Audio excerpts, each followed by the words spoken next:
हरियाणा के कैबिनेट मंत्री अनिल विज ने दिल्ली सरकार पर हमला बोला है। जो अनिल विज ने कहा कि प्रदूषण को लेकर आप नेता जनता को गुमराह कर रहे हैं। हरियाणा में पराली जलाने की घटनाओं में कमी आई है। जो कैबिनेट मंत्री अनिल विज से हमारे संवाददाता प्रणय शर्मा ने बातचीत की, क्या कुछ कहा सुनाते हैं आपको। में विधानसभा सत्र की शुरुआत होने जा रही है और ये सत्र बेहद खास रहेगा, खासतौर से बीजेपी के लिए।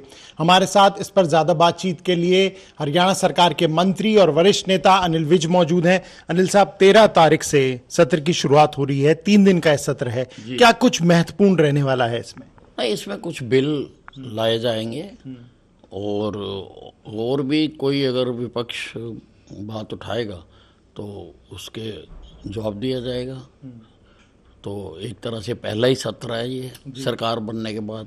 इससे पहले जो हुआ था वो तो ओथ ही हुई थी, उसमें तो कुछ था नहीं। तो इसमें गवर्नर एड्रेस होगा और फिर 3 दिन का सेशन है। लगातार तीसरी बार सरकार बनाने के बाद पहली बार विधानसभा सत्र की शुरुआत होने जा रही है, तो उस लिहाज से भी एक ऐतिहासिक पल होगा। नहीं, बिल्कुल ऐतिहासिक है ये। तीसरी बार बनना ही एक इतिहास रचा गया, क्योंकि कोई भी सरकार 3 बार नहीं बनी है। उसका भी कारण है कि पहले जितनी सरकारें बनती रही हैं, जहाँ बदलती रही हैं, वो नेगेटिविटी से बनती रही हैं कि एक सरकार बनी, उन्होंने गलत काम किए, लोगों ने शोर मचाया, तो जनता ने दूसरी बना दी। फिर वो बनी, फिर उसने गलत काम करे और फिर उन्होंने फिर बदल दी, फिर वो बना दी। तो ऐसे ही चलता रहा। ये पहली बार है कि पॉजिटिविटी पे सरकार बनी है। हमारी सरकार ने जो अच्छे काम किए तो उसको लोगों ने सराहा है। जिस प्रकार से हमने भ्रष्टाचार पर नकेल लगाई है, जिस प्रकार से हमने पारदर्शिता की है, जिस प्रकार से टेक्नोलॉजी का सहारा लेके जो सारे सिस्टम हैं उनको हमने आसान किया है, लोगों को बार बार दफ्तरों के चक्कर नहीं लगाने पड़ते। तो ठीक है, हुड्डा साहब बहुत बोल के कहते थे कि एंटी इनकम्बेंसी है, पर एंटी इनकम्बेंसी होती तो लोग हमें उसके लिए सजा देते, लेकिन लोगों ने हमारे काम को सराहा है। लेकिन विपक्ष का ये भी कहना है कि सत्र का जो टेन्योर रखा बहुत कम रखा है, मात्र 3 दिन के लिए रखा है। इस पर भी सवाल खड़े किए हैं विपक्ष ने। नहीं, विपक्ष आप बताए कि उन्होंने कभी इस प्रकार से जो विंटर सेशन है वो 3 दिन से ज़्यादा चलाया है कभी? मैं तो 7 बार का विधायक हूँ, इन सारों को जानता हूँ अच्छी तरह से। तो आप भी तो बताए ना कि हम ये करते थे, फिर कहने का अधिकार है। एक आखिरी सवाल ये, आपने अपनी विधानसभा में जनता को एक बड़ी सौगात देने का काम किया, जिसमें आपने एयरपोर्ट का निर्माण करवाया था, लेकिन वो अभी तक उसकी शुरुआत नहीं हो पाई है। क्या इस बाबत आपकी जल्दी कोई मुलाकात एयरपोर्ट को लेकर एविएशन मिनिस्ट्री में होने जा रही है, या कब तक ये जो सौगात है वो मिल पाएगी जनता को? नहीं, अम्बाला छावनी में उड़ान योजना के तहत मैंने एयरपोर्ट मंजूर हुआ था और वो हमने कंप्लीट बना दिया। हर तरह से उसमें सब चीज़ें मुहैया करा दी गई हैं और सब कुछ उसकी तैयारी है।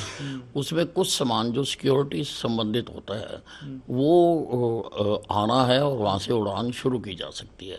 इस बाबत मेरी कल प्रातः जो नागरिक उड्डयन मंत्री हैं उनके साथ मेरी अपॉइंटमेंट तय है, और मैं हालांकि हमने पत्र लिख दिया हुआ है, लेकिन मैं यही कहने जा रहा हूँ कि भी उसको किसी की नोडल ऑफिसर बना के एक्सपीडाइट करवा दें और जल्दी उड़ाने वहाँ से शुरू हो सकें। एक और सवाल ये, दिल्ली सरकार की तरफ से, दिल्ली की मुख्यमंत्री की तरफ से हरियाणा पर कटाक्ष किए जाते हैं प्रदूषण के लिहाजे से, चाहे वो वायु प्रदूषण हो या पानी का प्रदूषण हो। इसे आप किस तरह से देखते हैं, जो आरोप लगाए जा रहे हैं कि हरियाणा की गंभीर नहीं है, सरकार गंभीर नहीं है, चाहे बसों की बात करें, जो डीजल की बसें इस्तेमाल हो रही हैं, तो उसे किस तरीके से आप देखते हैं?